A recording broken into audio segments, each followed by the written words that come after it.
Hello friends, welcome back to my channel. তো বন্ধুরা, এখন আমরা যে ছবিটা নিয়ে কথা বলবো, বাংলাদেশের একটা ছবি এই বছর ঈদ উল আজহাতে মুক্তি পেয়েছিল। ছবিটার নাম হচ্ছে ইনসাফ। এবং এই ঈদ উল আজহাতে তোমরা সকলেই জানো যে তাণ্ডব একসাথেই মুক্তি পেয়েছিল শাকিব খানের, তো একটা ক্ল্যাশ হয়েছিল আর কি। তো যাই হোক, ছবিটা তো চরকিতে মুক্তি পেয়ে গেছে, নভেম্বরের শুরুর দিকেই মুক্তি পেয়েছে। আমি প্রথম দিকে ছবিটা দেখিনি, এবং থিয়েটারিক্যাল রিলিজও বাংলাদেশেই হয়েছে, আমাদের কলকাতাতে থিয়েটারিক্যাল রিলিজ হয়নি। খুব কম ছবি বাংলাদেশের হয় আর কি রিলিজ এখানে। তো ইতিমধ্যে ছবিটা দেখলাম, মানে গতকালকে দেখলাম। তো যাই হোক, কেমন লাগলো সঞ্জয় সমাদ্দারের এই কাজটা? প্রথমত, সঞ্জয় সমাদ্দারের রিসেন্ট টাইমে আমি অনেক কাজই দেখেছি। তার মধ্যে নিঃশ্বাস একটা সিনেমা, যেটা ওয়েব ফিল্ম ছিল আর কি, আমাদের তাসনিয়া ফারিনের, যেটা আমার খুব ভালো লেগেছিল। এবং রিসেন্ট টাইমে যদি বড় রিলিজ বলি, তাহলে অবশ্যই মানুষ ছবিটা। সঞ্জয় সমাদ্দার প্রথমবার জিদ্দার সাথে কাজ করেছিলেন, এবং আমাদের বাংলা ইন্ডাস্ট্রি থেকে। তো ছবিটা হয়তো বক্স অফিসে সেরকম রান করেনি, কিন্তু অ্যাকশনের কাজ খুব ভালো ছিল, গল্পটা বেশ ভালোই ছিল, বাট অ্যাপ্রোচ ভালো ছিল, বাট ওভারঅল সেই জায়গায় আর কি ছবিটা দাঁড়াতে পারে। আমাদের একটা ভরসা, একটা বিশ্বাস সঞ্জয় সমাদারের প্রতি ছিল, যে এই মানুষটা যদি বাজেট পায়, একটা ভালো যদি পরিকাঠামো পায়, অবশ্যই একটা ভালো কিছু দাঁড় করাতে পারবে। মানে এই আশাটা তার প্রতি আমাদের মানে সবসময় রয়েছে আর কি। অনেস্টলি বলছি, যখন ইনসাফ দেখলাম গতকালকে, মানে এতটাই নিরাশ হলাম, এটা কখনোই ভাবিনি যে সঞ্জয় সমদ্দার এমন কিছু ছবিও বানাতে পারে। মানে এরকম খাজা একটা কোয়ালিটি বা এই মানে একটা ছবি বানাতে পারে। এই ছবির অ্যানাউন্সমেন্ট, এই ছবির ফার্স্ট পোস্টার, এই ছবির টিজার, প্রত্যেকটা জিনিস আমার খুব ভালো লেগেছিল। মানে তখন অনেস্টলি বলতে গেলে একটা হাইপ তৈরি করেছিল ছবিটা, তাণ্ডবের সাথে একদম সমান লেভেলে চলছিল হাইপটা, বাসটা। বাট সিনেমাটা, পুরো সিনেমাটা ঝুলিয়ে দিল। মানে এই ছবির নাম হচ্ছে ইনসাফ। না গল্পের সাথে কোনো রকম ইনসাফ হয়েছে, না চরিত্রগুলোর সাথে কোনো ইনসাফ হয়েছে, না অভিনেতা অভিনেত্রীদের সাথে কোনো ইনসাফ হয়েছে, না এই গোটা ছবিটার সাথে কোনো ইনসাফ হয়েছে। মানে বলতে পারো পুরোটাই নাইনসাফি হয়ে গেল আর কি।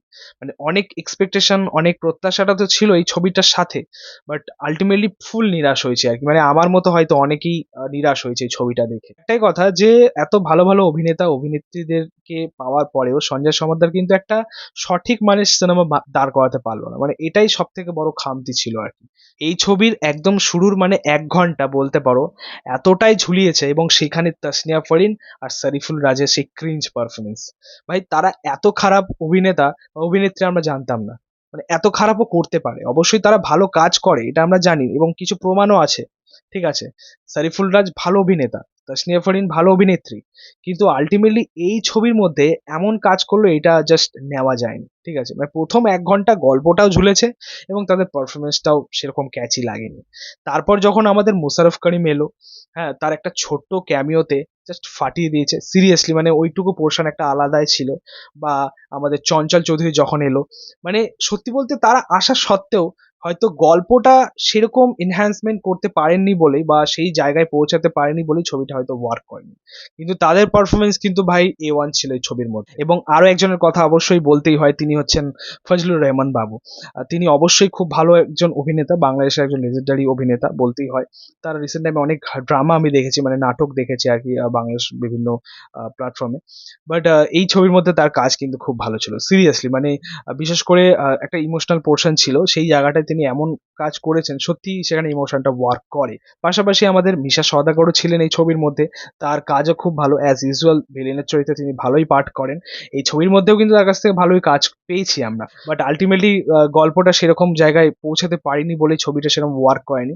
বাট পারফরমেন্সের দিক থেকে কোনো রকম খামতি কিন্তু খুব একটা ছিল না। ঠিক আছে, হয়তো শরীফুল রাজ, মেন মেন যারা ক্যারেক্টার ছিল, শরীফুল রাজ, তাসনিয়া ফারিন, তাদের অভিনয়টা হয়তো একটু হালকা ক্রিঞ্জ ছিল, বাট আদারওয়াইজ যাদের পারফরমেন্স যারা ছিল আর কি, মানে আরো যারা মুখ্য চরিত্রে ছিলেন, তাদের পারফরমেন্স কিন্তু পড়েনি। এবং এই ছবির মধ্যে এমন ব্যাকগ্রাউন্ড স্কোরের কাজ দেয়া হয়েছে, ভাই সিরিয়াসলি মনে হচ্ছিল যেন এটা কোনো ইন্ডিপেন্ডেন্ট কাজ দেখছি আমরা কোনো ইউটিউব চ্যানেলে। সিরিয়াসলি মানে এরকম বিজিএম এর কাজ, এবং বিজিএম দিয়েছে তো দিয়েছে, মানে সেটা মানে কান ঝালাপালা করার মতো। মানে একটা সিন যাচ্ছে, আরেকটা সিনে সেই ব্যাকগ্রাউন্ড স্কোর মানে বাজিয়ে যাচ্ছে ভাই।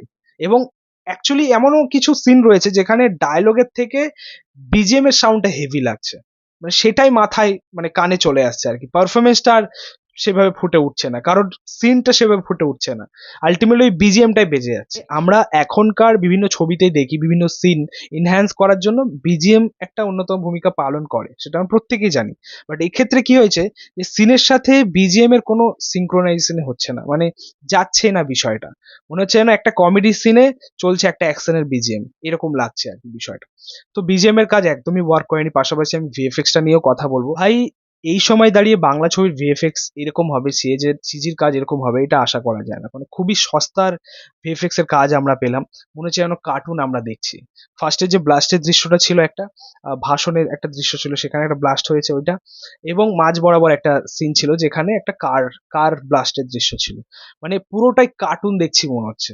ঠিক আছে, মানে অ্যাকচুয়ালি এমন ভাবে নিরাশ করলো সঞ্জয় সমাদ্র আমাদের এইবার, আমার হয়তো মনে হয় না যে কারোর আশা ভরসা তার প্রতি আর সেইভাবে থাকবে। ঠিক আছে, তবে এটুকু বলা যায় যে মানুষটার মধ্যে অ্যাকচুয়ালি সে এখনো দাঁড়িয়ে সেই পোটেনশিয়ালটা অবশ্যই রয়েছে। চাইলে তিনি ভালো কাজ করতেই পারেন।